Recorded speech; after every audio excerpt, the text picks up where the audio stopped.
This podcast is a 98 Studios production. Today's the day, baby. Today's the day. Today's the day. Today's the motherfucking day. Today is the day. Today's the day. Today is the day. Today's the day. What up, everybody? Welcome back to Today's the Day with Zack Andersen. As always, I am excited for this episode. This is another one of our executive series, so all the people that I am directly partnered with that are massive pillars in Meraki and that honestly are a big reason that it is what it is. I'm very excited to have you out here, and I want to say before anything else, just thank you for making time. I know you're a little bit sick.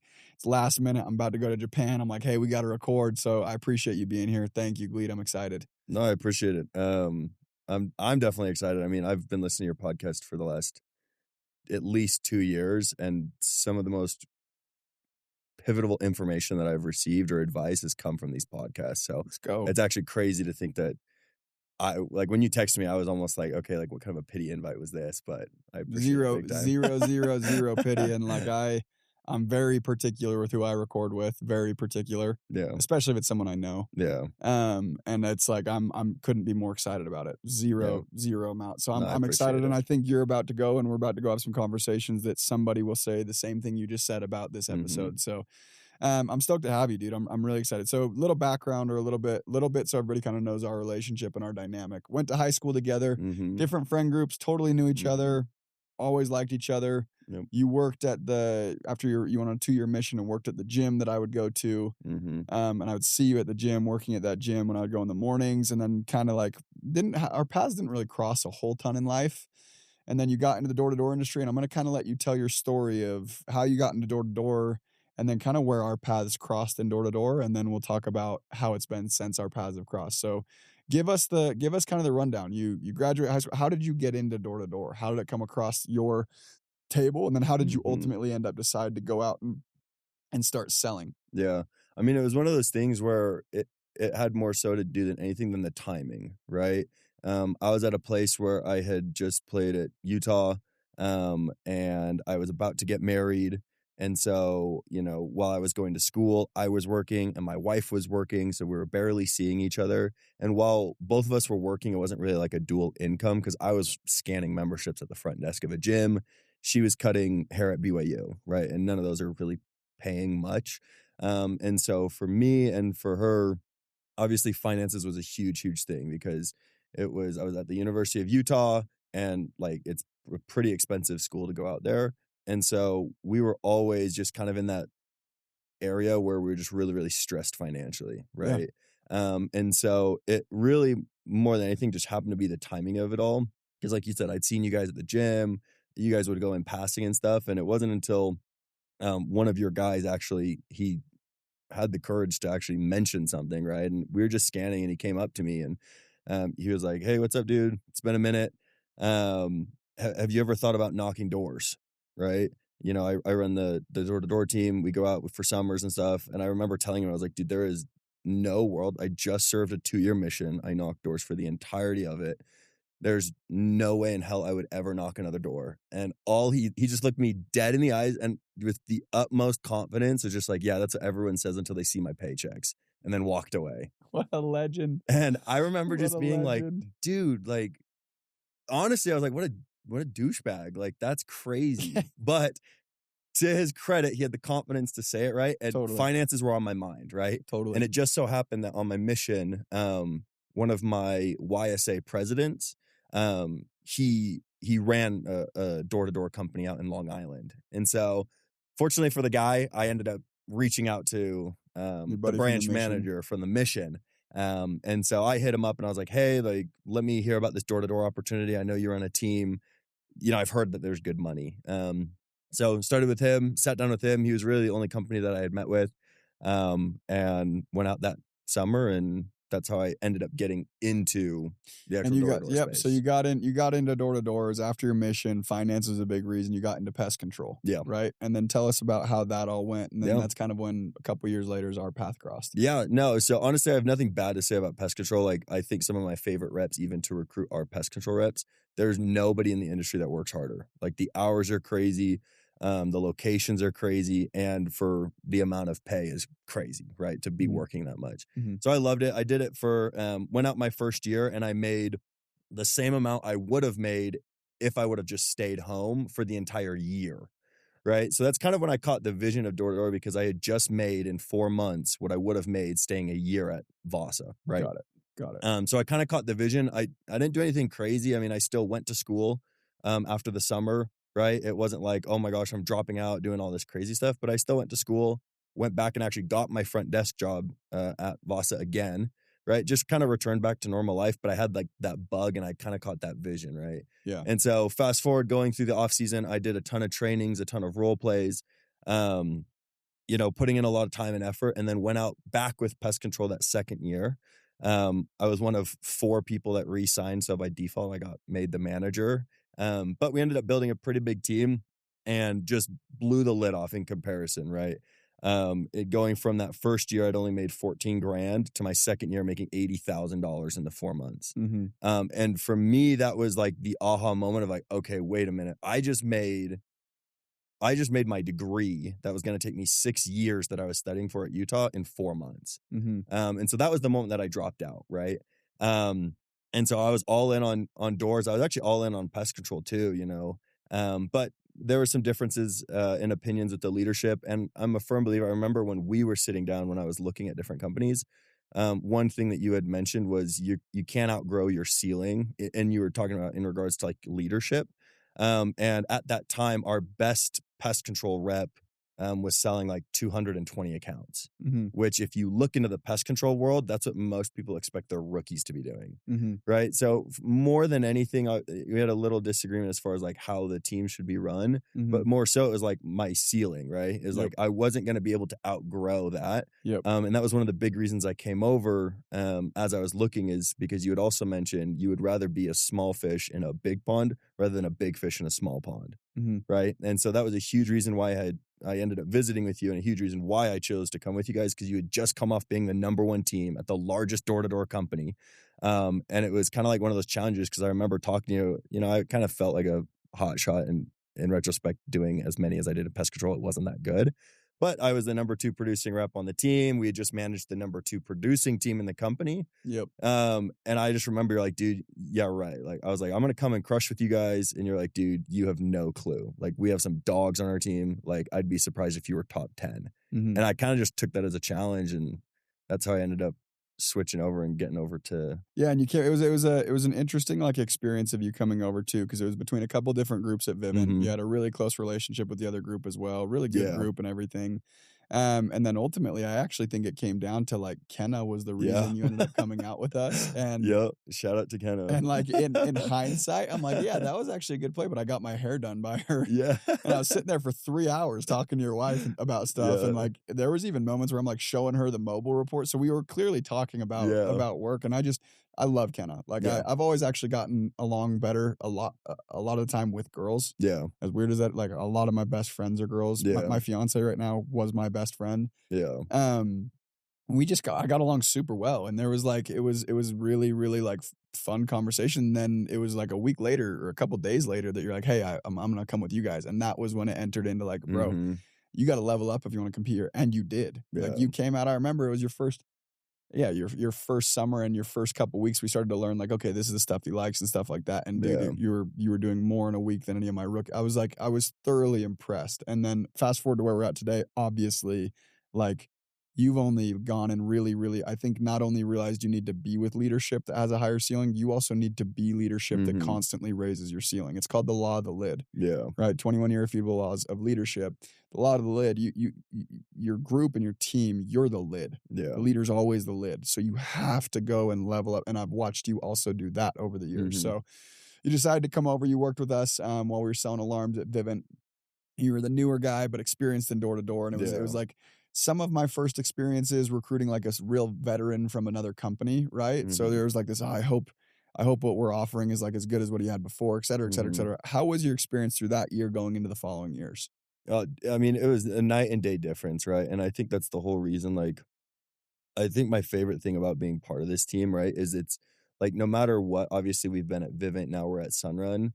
Like, I realistically, like, I sell Meraki more than anything, right? Like, it just so happens to be that we sell for Sunrun, Mm-hmm. but like I think that's what arguably is better than anywhere is the culture and the leadership and what Meraki is as a whole. And that's like, that was the biggest difference from where I was at to making the switch over, and why, even though opportunities may have crossed my table, even though there's other opportunities out there, like I sit down in a lot of recruiting meetings and I tell people all the time, like, there's money in pest control. Like, we have a buddy that runs a ship over at Aptiv and makes really good money, right? We have friends over at Vivint that make really good money. We have obviously friends in solar that make really, really good money.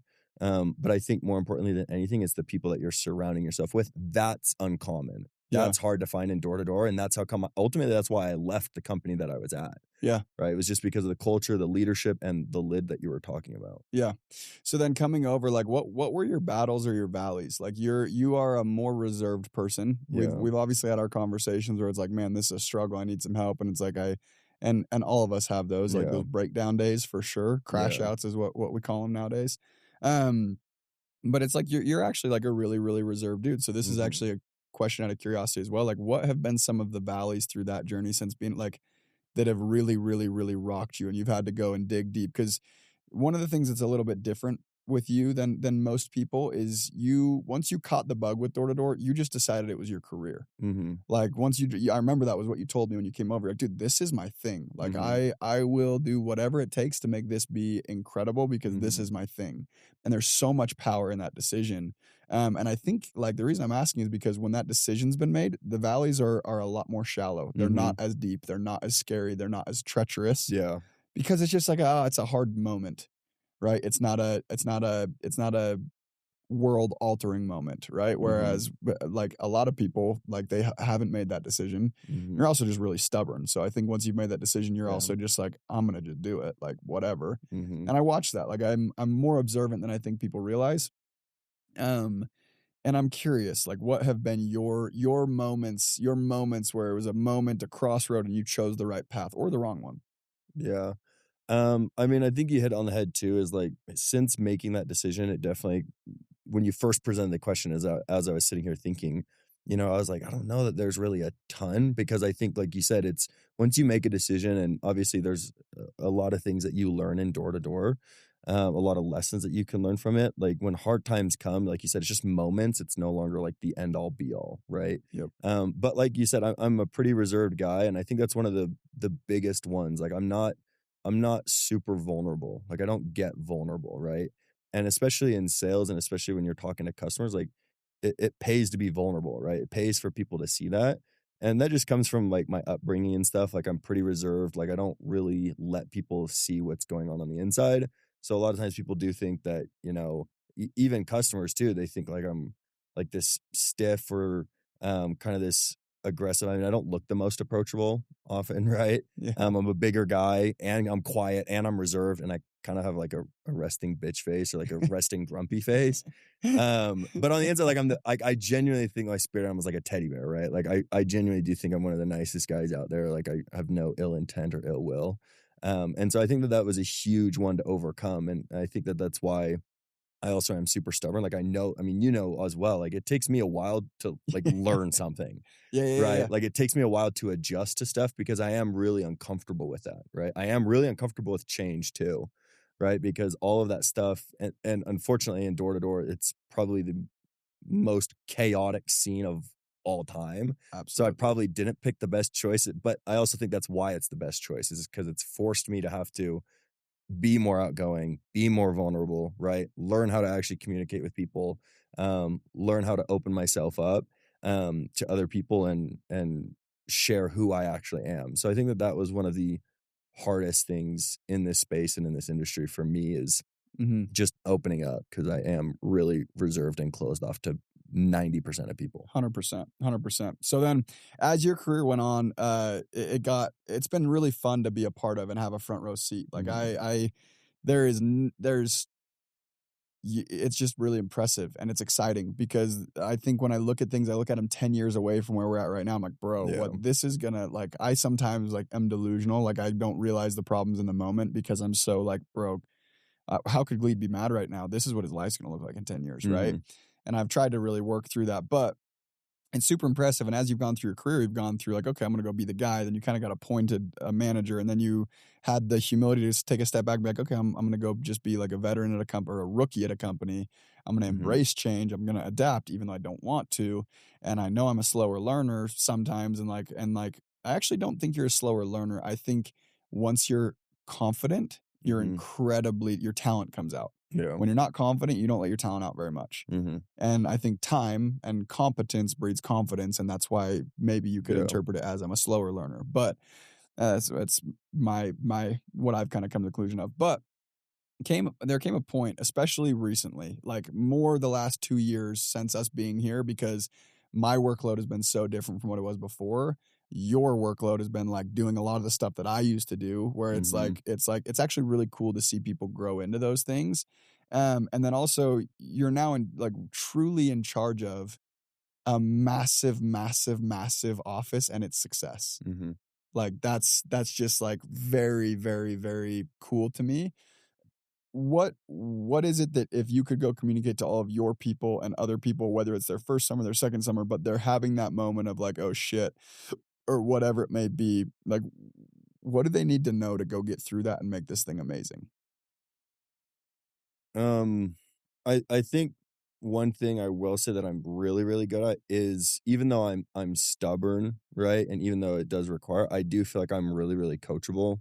Like I do listen Very. and maybe I don't take the advice immediately, but I never forget it. Right. And so I think that's the number one thing for so many people is what, especially for people coming from another company, right? Is just being able to be coachable and just understanding that just because maybe you aren't the best now doesn't mean that you won't ever be, right? Mhm. And I think that that is a superpower of mine is that like I know I'll outlast most people. And so if I just keep taking the feedback, keep being coachable, um, it's something that eventually I'll get to where I want to be. Mhm. And so for all like the new reps or the veterans or people switching companies or whatnot, like there's people that have done it better. There are people, and that's a huge reason why I love being at Meraki is because even though maybe on the outside looking in, it's like, oh, like, hey, you're managing this team or you're a huge part of this organization's success. I still don't feel like I'm the best. Right. And I've been with you guys for now 4 years. And I told you a year one, I was going to be one of the best. And somehow I'm still like, I definitely think I'm up there, and I definitely think I've climbed, the ranks both in leadership and statistically, but I'm still somehow not the best, right? Mhm. And while that may be discouraging, or maybe people look at that as like, oh, you should have, or maybe you're not at the right place or whatnot.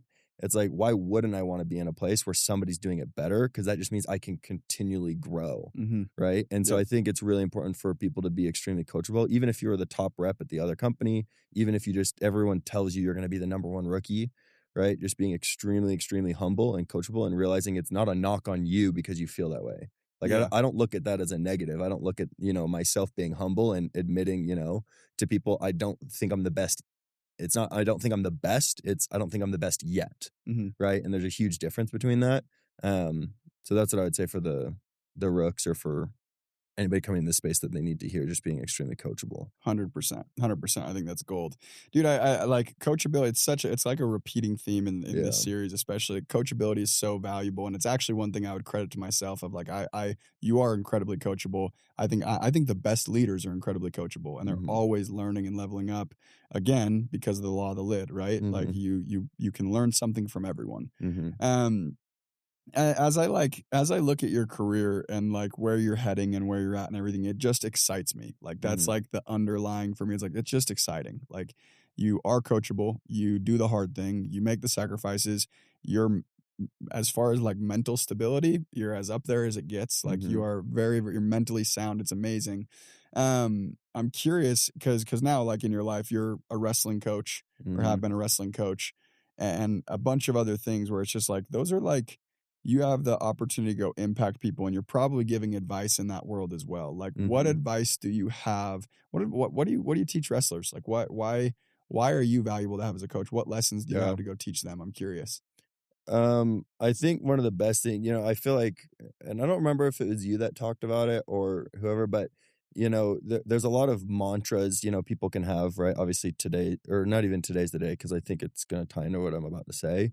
Like, there's all kinds of little mantras and things that motivate you, right? But then I think there's these things that are known as identity phrases, right? Like when you hear it or when you say it, like it almost changes like your DNA. Like it gets you in the zone or it gets you in the mode, right? Yeah. Like it is who you are, right? And one of the things that I remember and I learned from door to door, and one of the things I teach, all of the athletes that I work with, all of the sales reps that I work with, is the phrasing, like my identity phrase is choose your hard, right? And I learned that from my first summer to my second summer, right, in pest control. And I think it's one of those things that for me, it has such an impact because I've seen it. And I teach that to all my wrestlers and to all my athletes. And what it means, and what I mean by that, right, is no matter what decisions are out there, right?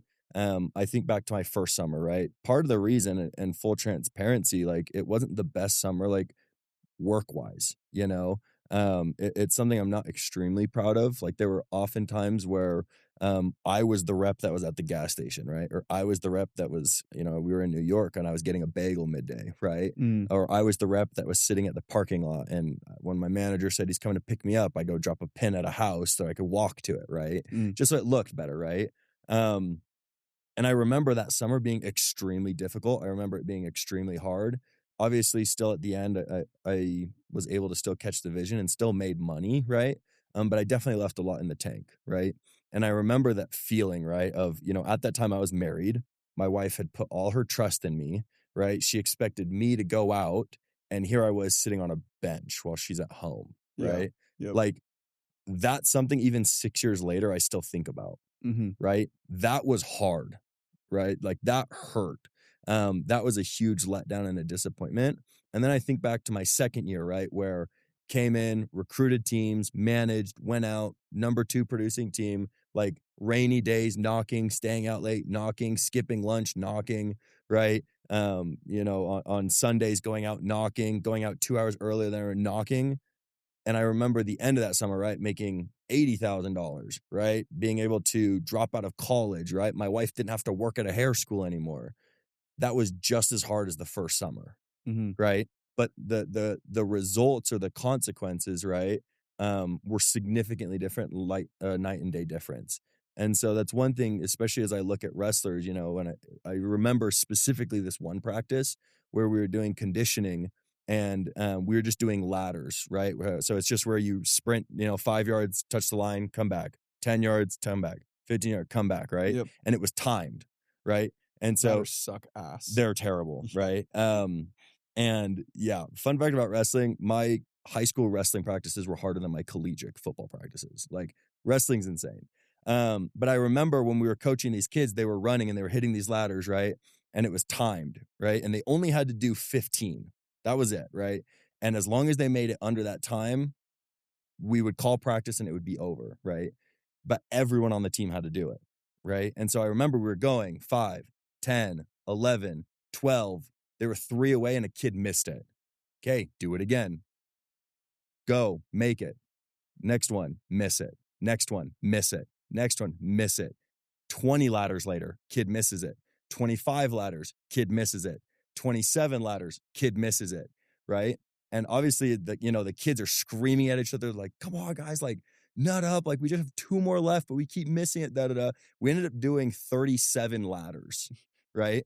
But what was really interesting is that at the 13th ladder, a kid missed it, but at 37, a kid made it, right?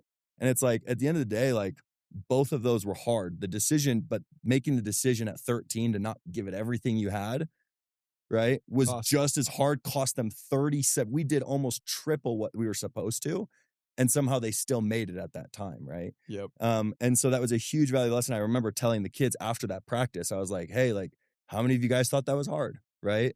How many of you guys thought it was hard at 13? How many of you guys thought it was exponentially harder at 37, right? And so just teaching them that principle, like, choose your hard, because no matter what it is in life, no matter what experience it is, it's just as hard choosing the easy, quote unquote, easy route as it is choosing the hard route, but the consequences are significantly different.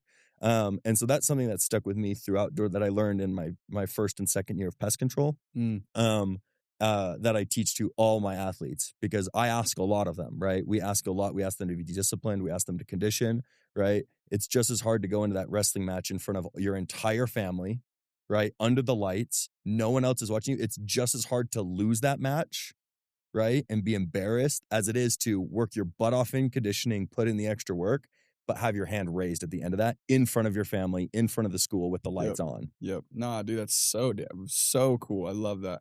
I need to come to some wrestling practices. That'd be so fun. They're gnarly, dude. I really kind of are. want to get a team, like our team, to go to one of the practices Oh, could and you just see how imagine? dude, it's a nightmare, honestly. I'd be the worst one. Yeah, it's such a valuable lesson. Like, it really is. And it's also kind of a different frame of choose your heart. Like, waking up late is hard. The regret of waking up late. But it's like, actually, no, this stuff is actually pretty meaningful. Like, it's really hard to look at yourself in the mirror and not be stoked about all the actions that person's taking. It's really hard. Yeah. Right? It's also really hard to take all the right actions. Yeah. Choosing between the two, there's a clear decision that is the right decision. Now, there wouldn't be as clear of a decision if one was easy and one was hard, right? 100%. Like, if there was no struggle and regret, no pain and regret, then I mean, dude, I wouldn't be doing what I'm doing. Like, I would be just having a good ass time doing my thing, right? But it's true. You ultimately, everything's hard. Life is hard. It's going to be hard. It's supposed to be hard, and it's not ever gonna not be hard. But choose the hard that's going to go and make you feel fulfilled and make you and you'll never look back and regret choosing that hard. That's the hard to choose. Well, I also love in that, right? Because the key word in there is also choose, right? Like, that's so important, right? Because you can't choose consequences, right? Like, there's a consequence to everything, and it's the result of whatever, but you can make the decision on what the actions that lead to that are. To lead to the consequence that you either want or exactly. don't want. So Yep, like, that's smart. if you really Super want to true. choose, right, one thing, So that's what I true. love about that, is that you can still choose, right? But if you choose to stay up late, right, the consequences, you're going to be tired the next day. Yep. Right? You don't get to choose to stay up late and then choose to be awake the next day. And feel right? good. Yep. And feel good. Yep. Right? Yep. So you still have the choice, but it's like when it comes to the consequences, right, you don't. So make That's sure really you're cool. picking your hard. Yeah, it's a cool way to frame it. It's like, of course I know that, of course I've heard, of course I might have even spoken about it on the podcast. But it's like a good reminder and a good refresher, and I love that. That's really good. So one thing about you, Gleed, that is so impressive, and it's your trademark, and you own it, and you are very similar to me in the sense that when I get like a trademark, I own that shit and I embody it. Like, for me, my trademark at Vivint, and yours goes along with this in a little bit of a different way, was, dude, I run marathons. Yeah. Right? I'm not here to go run a sprint and beat you right now. I'm here to beat you long term. Yeah. I'm here to end up on top, not start on top. I don't care where I start, but I'm here to end up, and I will, because I just know that I'll run longer than you will. Yeah. And if not, I'm going to die trying. Like, that's like legitimately the way that I've viewed this industry and just kind of my life is I run marathons. I don't run sprints. It also helps me not get my emotions all out of whack when I'm not feeling adequate in the moment. Right? What your trademark and what you embody is you finish stronger than anybody.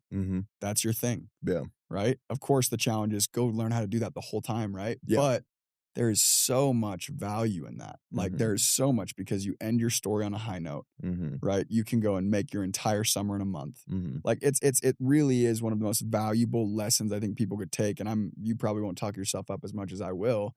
Like, you are the best at it. Your August is always stronger than anybody else's. Your last month of your working season is stronger than you just do. You just make it happen. And that's super, super admirable. Why is that your trademark? How'd you get there? And why should other people try and embody that exact same thing? Yeah. I mean, I think it goes along with choose your hard, right? You know, going through, like, nobody talks about how the beginning of your summer was. Everyone talks about how the end of your summer was, right? Like, just because you go out and you crush the first half, if you don't crush the second, nobody remembers it, right? And I think that ties in with choosing your hard, and I think that ties in with athletics, right? You know, everything from football going to the fourth quarter, right? Going to the last whistle, all that kind of stuff. So I think naturally that idea was always there. But I do think that's one of the things, like you were saying, is the reason why it's like a trademark, or how I got there, is in door-to-door. I quickly realized, like, for 80 to 90% of people, that's how it goes, is people start off really, really strong and then they wane off, right? And one thing that I saw, because motivation goes away and they don't have the drive. And again, it was my second year of pest control where I noticed this pattern, right? Is that usually around, literally, this is how I explain it. Every single year, July 4th comes around. And every single year on July 4th, we have a blast. We have a super fun day. We buddy knock, right? The music's blasting. We're having a good time, right? We sell a few accounts, get off the doors, have the barbecue. And that's kind of like the pivot point that I've noticed, right? Is usually right after that, production for a lot of people starts slowing down. And the number one reason for that is what I notice is leading up to that moment, right? All the disciplines and all the habits that people were doing in April, May, and June, right around that time, they start easing up on those disciplines, right? And I noticed that if that's something that you can pivot and actually teach your people or teach your core group or teach yourself internally, right, is like July 4th is actually the point when we turn it on, right? So anyone that's ever been in my car group or rides with me out to Hood, is they know, like, come July 4th, I warn them, I prep them like 2 weeks before. I'm like, hey, just so you know, I know you think it's been hard now, but like, I'm just preparing you. And I obviously explain the reasons why. But I tell them, I'm like, look, come July 4th, we're never late, ever. Like, our disciplines don't stop. We actually increase and we add more disciplines to it, right? Because what's going to happen is you're going to see, and I tell people all the time, and I remember last summer specifically, I gave a training on this to one of our bagel meetings, right? And I was like, just keep an eye out, right? People are going to start doing weird little things like not making their bed in the morning, right? Leaving dishes in the sink, not taking the trash out, which is really, really weird principles to think about, right? You're going to notice that your apartment's going to start getting dirtier, right? And it's because people are compensating, right? They're getting tired, it's getting hard. And so they're easing up on little things, but it's those little things that make all the difference. Because I tell people all the time, right? What's the difference between you walking through your house, you see your trash out, right? It's full, it needs to be taken out. You walk by and you say, oh, I'll do it later. What's the difference between that and when you're walking outside and someone's outside on their yard mowing their lawn and you talking to them, and instead you just see them and just walk past, right? Even though it seems like there's no correlation, it's directly correlated, right? And so I think the reason why I'm so good at that is because I've learned that lesson and I apply it. So come July 4th, I'm warning my car group, I'm prepping them, I'm telling them, like, hey, I'm going to be more strict about our rules, right? We're always going to be on time. We're going to show up even earlier. We're going to knock even later. And they get pissed off and they hate it, right? And because they're like, well, this car group's doing this or this person's doing that. And I'm like, I don't care what that person's doing. They're not knocking the doors for you, right? And so as it gets to that point, right, that's also why, because again, especially in solar, like with your whole car group, like everyone's success is determined by everybody, right? And that's also why I think, even in extension, right? I broke my PR week twice in extension. I had 4 reps break their PR weeks in extension, right? It's supposed to be the hardest time, the most like miserable time, right? Or the most hours, like everyone's already home, like half the team is out there. But like I said, we had people that were breaking their PR weeks, right, during that time. And it's because in July, I told them and I warned them and I painted the vision of, hey, look, this is going to happen. This is why we go harder. So that when that time comes, and that's how come literally every single year at Vivint, at Solar, at Sunrun, like every year come like middle of July to August, go look at the leaderboard and see who's number one, right? Yep, I love it, dude. It's like your trademark. Like I said, it's we're similar in that way, and I love it, dude. I could literally talk all day. I want to be respectful of your time, everybody's time. Last question for you is: you had zero desire to do door to door. It got presented to you in a very douchey way. Still props for the freaking for the confidence. I love that. And ended up being something you got into, and now it's your career, and you make more money than 99% of the entire planet, and you are in your mid-20s, and you're thriving. You got a wife and kid. You kind of have the freedom to live exactly the life you want to live. Of course, there's always more levels, and you want to go climb. What advice do you have for the people that are not in door-to-door? A young 18-year-old, even a 25-year-old, even a college graduate who's like, oh, I could totally spare a summer. Like if it was the crazy coolest like trip, someone paid for everything and I could just go on this trip, I would totally do it. Like, what advice do you have for them? How valuable is a summer of door-to-door sales? I think as I look back and I think, right, door to door for me, like obviously the money has been nice and the relationships and the connections, right? But I think more than anything is who I am, who I was, and who I'm becoming have been impacted more than anything. And so when I think to like, the 18 or the 19 or the 20-year-old, right, who is wondering what to do, like this is something, whether for most people it's not going to be a career, right? But what it can do, everything in life, every interaction you have, every relationship you have, every job opportunity you have, every internship that you're ever going to have, right? you're selling yourself, right? You're trying to convince someone of your human life value, right? You're Mhm. trying to you're trying to present yourself in a way that you are the best fit for the job, the interview, the girl, right? And there's no better place to learn how to do that or to become exactly who it is that you want to be Mhm. than in the door-to-door space, because it is the most raw form of sales, right? And also being surrounded by the types of people that you look up to obviously plays a huge role. Yeah. And so for all of those people, right, that are thinking about it or wanting to do it, it's less about what you're going to get out of it and more about who you're going to become, Mhm. right? And I Yep. think that has been the most impactful thing, because I think about like my son, right, specifically.